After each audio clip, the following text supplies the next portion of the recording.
இன்றைக்கி ஒரு சூப்பரான ரெசிபி பார்க்க போகிறோம். இதுக்கு தேவையானது வந்து கேப்ப மாவு வந்து 150 கிராம், உப்பு வந்து 1½ டீஸ்பூன், நல்லெண்ணெய் 2 தேக்கரண்டி, வெல்லம் தேவையானது.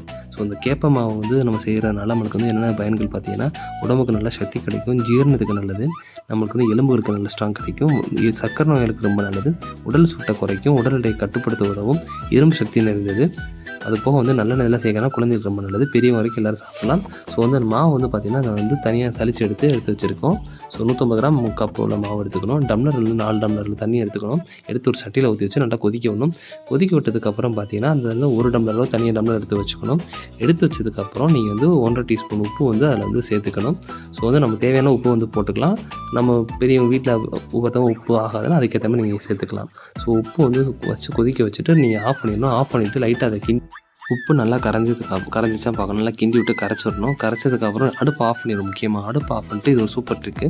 ஸோ ஏன் அப்படின்னா வந்து மாவு நிறைய வந்து திரண்டு கட்டிக்கிட்டு சூடோட ஹீட் பண்ணிவிட்டு நம்ம வந்து மாவை போட்டு கிண்டணும் அப்படின்னா திரண்டுக்கிட்டே வரும். ஸோ வந்து அது வராமல் இருக்கிறதுக்காக அடுப்பை நம்ம ஆஃப் பண்ணிவிட்டு மாவை வந்து தேவையான அளவு கொட்டிட்டு ஸோ வந்து அது வந்து மெதுவாக அப்படியே கிண்டிக்கிட்டே இருக்கணும். இது கிண்டுற பக்கம் ரொம்ப முக்கியம். ஆஃப் பண்ணிவிட்டு நம்ம கிண்டுறப்ப என்ன ஆனால் உங்களுக்கு வந்து கட்டியாக வராது. ஸோ வந்து இது ஆன் பண்ணிவிட்டு அடுப்பு ஆன் பண்ணிவிட்டு நம்ம அப்படியே சூட்டோட தண்ணி வச்சு கிண்டுறப்ப மாவு வந்து கெட்டியாக வரும். ஸோ வந்து நீங்கள் அடுப்பு ஆஃப் பண்ணிட்டு மெதுவாக அப்படியே கிண்டிக்கிட்டே வரணும். ஸோ கிண்டுற பக்கம் வந்து அப்படி மெதுவாக அப்படி ஸ்பூன் இந்த கரண்டி அம்மா வச்சுருக்காங்களோ இந்த கரண்டியை வச்சு அப்படி கிண்டிகிட்டே இருந்தீங்க அப்படின்னா கிண்டுறது மட்டும் ரொம்ப முக்கியம். கிண்டிக்கிட்டே இருக்கணும். மாவு உருண்டையாக வராத அளவுக்கு நீங்கள் கிண்டிக்கிட்டே இருக்கணும். அப்புறம் தனியாக ஒரு டம்ளர் நம்ம எடுத்து வச்சுருக்கோம் பார்த்தீங்கன்னா தண்ணி, அந்த தண்ணியை வந்து கொஞ்சம் கொஞ்சமாக அதில் சேர்த்து அதில் ஊற்றிக்கிட்டே வந்து கிண்டிக்கிட்டே வரணும். ஸோ கிண்டிகிட்டே வந்தீங்கன்னா உங்களுக்கு வந்து மாவு வந்து கெட்டியாகவே வராது, ரொம்ப நைஸாக வந்துடும். ஸோ வந்து மாவு நல்லா சலிச்சுட்டு நீங்கள் வந்து போடுங்க. சலிக்காமல் போட்டாலும் அந்த மாவு வந்து கெட்டியாக வந்து நிற்கும். ஸோ வந்து இது வந்து குழந்தைகளுக்கு ரொம்ப பிடிக்கும்.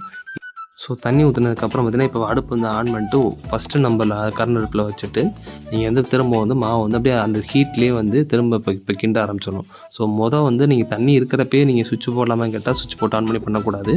மாவு எல்லாம் போட்டு ஓரளவுக்கு கிண்ணதுக்கப்புறம் பதத்துக்கு வந்ததுக்கப்புறம் நம்ம திரும்பவும் தண்ணி வந்து ஊற்றுறோம் பார்த்தீங்களா, ஊற்றுனதுக்கப்புறம் தான் நீங்கள் வந்து திரும்ப கரண்ட் அடுப்பு நீங்கள் ஆன் பண்ணிவிட்டு நீங்கள் கரண்ட் அடுப்போ இல்லை வந்து கேஸ் அடுப்போ எதுனாலும் சரி இதே மெத்தடு தான். ஸோ அடுப்பாக இருந்தால் சிம்மில் வச்சுக்கணும். ஸோ வந்து வச்சுட்டு நீங்கள் வந்து அப்படியே மெதுவாக கிண்டிகிட்டே வந்து வச்சுக்கணும். மாவு நல்லா வந்து கெட்டியாகவே ஆகாமல் நைஸாக அப்படியே பாருங்களேன், பார்க்க அப்படியே கேக் மாதிரி ப்ரௌனி கேக் வந்து கிண்டி வச்சா இருக்கும் அந்த மாதிரி நைஸாக இருக்குது. ஸோ பதம் பார்த்திங்கன்னா இந்த மாதிரி இருக்கணும். உங்களுக்கு அதான் அம்மா கையில் எடுத்து காமிக்க சொன்னேன். ஸோ பதம் வந்து பார்த்திங்கன்னா இந்த அளவுக்கு கையில் உருண்டை பிடிச்சி பார்க்குறப்ப இந்த மாதிரி அழகாக நல்லா பந்து மாதிரி இருக்கணும், புசுன்னு இருக்கணும். ஸோ எடுத்ததுக்கப்புறம் நம்ம வந்து எல்லாம் தட்டில் வச்சுட்டு சுட வந்து அப்படியே தட்டில் வச்சு மெனிக்கி கை தனியாக வந்து ஒரு கிண்ணமோ டம்ளரோ தண்ணி ஊற்றி வச்சுட்டு இந்த கேப்பமோ சூடாகவே இருக்கிறப்ப எடுக்கிறோம் பார்த்தீங்களா, இந்த சூடோடய வந்து நம்ம அப்படியே சுற்றி அமுக்கிக்கிட்டே வரணும். தட்டி கொடுத்துட்டே வந்தோம் அப்படின்னா உங்களுக்கு வந்து அந்த ஒரு ஷேப் நல்லா அழகாக கிடைக்க ஆரம்பிச்சிடும். ஸோ வந்து கையில் வந்து நடுவில் வந்து ஃபஸ்ட்டு சின்னதாக ஒரு புளி மாதிரி வச்சு அமுக்கி விட்டோம் அப்படின்னா இதில் வந்து வெல்லம் அது போக வந்து இந்த நல்லெண்ணெய் சேர்க்கறதுக்காக நம்ம வந்து அந்த புளி போடுறோம். ஸோ உங்களுக்கு நல்லா அழகாக ரவுண்டாக வரணும் அப்படின்னா இந்த மாதிரி உருண்டை கரண்டி எடுத்து அந்த நடுவில் சென்டர் இடத்துல வந்து நல்லா அப்படி சுற்றி பள்ளம் தோண்டி வச்சிட்டோம் அப்படின்னா பார்க்க அழகாக கிணறு தோண்டின மாதிரி இருக்கும்.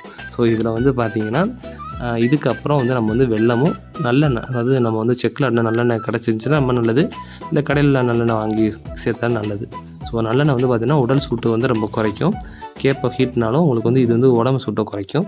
ஸோ நல்லா அழகாக ரவுண்டாக ஷேப்பாக கொண்டு வந்ததுக்கப்புறம் பாருங்களேன், பார்க்க சுட ஹாட் கேக் மாதிரி இருக்குது பாருங்க. கிராமத்தில் கேப்பக்களின்னு சொல்லுவாங்க, நம்ம ஊரில் பாருங்கள் அப்படி பாருங்கள், அதுலேருந்து ஆவி அழகாக பறந்து வந்து நம்ம கேமராவில் படுது. ஸோ வந்து இது வந்து எல்லாருமே சாப்பிட்லாம், ரொம்ப நல்லது. வாரத்துக்கு ஒரு டைம் கூட நீங்கள் எடுத்துக்கோங்க, ரொம்ப நல்லது. ஸோ அப்போ வந்து நம்ம வந்து வெல்லம் போடுறோம். வெல்லம் வந்து ஒவ்வொருத்தவங்க நல்லா விரும்பி சாப்பிட்றாங்கன்னா வெல்லம் நல்லாவே சேர்த்துக்கலாம். ஒரு சில இல்லை வெல்லம் வேணாம், இதோட வந்து நம்ம வந்து மீன் குழம்பு வந்து நல்ல ஒரு முட்டை குழம்பு இந்த மாதிரி எல்லாம் தொட்டு சாப்பிட்றப்ப நான்வெஜ்ஜுக்கு நல்லாயிருக்கும், ரொம்ப டேஸ்ட்டாக இருக்கும். ஸோ நம்ம வந்து பார்த்திங்கன்னா நல்லெண்ணெய் வந்து பார்த்திங்கன்னா பாருங்கள் கோல்டன் கலரில் நம்ம செக்கில் எண்ணெய் வந்து வாங்கியிருக்கோம். ஸோ அந்த எண்ணெய் ஊற்றி அப்படியே பாருங்கள் அப்படியே அழகாக சொட்டாக அழகாக வழிகிறது. இது தங்கத்தை காய்ச்சி ஊற்றுன மாதிரி இருக்குது பார்க்குறதுக்கு. அழகாக ஊற்றி நம்ம அதை வந்து இந்த சூட்டோடய நீங்கள் வந்து இதை வந்து நல்லா பிணைஞ்சு விட்டீங்க அப்படின்னா உங்களுக்கு வந்து வெல்லம் நல்லா கரைஞ்சி அப்படியே நல்லா கிறிஸ்டலாக அழகாக சூப்பராக இருக்கும்.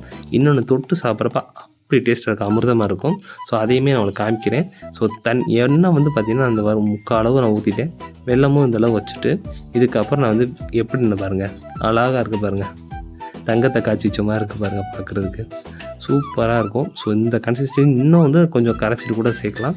இந்த வெல்லம் ரொம்ப கட்டியாக இருந்ததுனால நான் ஓரளவுக்கு கரைச்சிட்டேன், கையிலே கரைச்சிட்டேன். ஒரு சில வெல்லம் நல்ல ஜவ்வு வெல்லம் வந்து ஈஸியாக கரைஞ்சிடும், ஹீட்டுக்கே கரைஞ்சிரும். எங்களது ருசி வீடு சேனலில் இன்னும் நிறைய புதிய வீடியோக்கள் வர உள்ளன. அதனால் நீங்கள் சப்ஸ்கிரைப் செய்து பெல் ஐக்கான் கிளிக் பண்ணி லைக் செய்தும் ஷேர் செய்தும் கொள்ளுங்கள். எங்களது பிளேலிஸ்ட்டிலும் ஷார்ட்ஸிலும் நிறைய வீடியோக்கள் உள்ளன, அதையும் பார்த்துக்கொள்ளுங்கள்.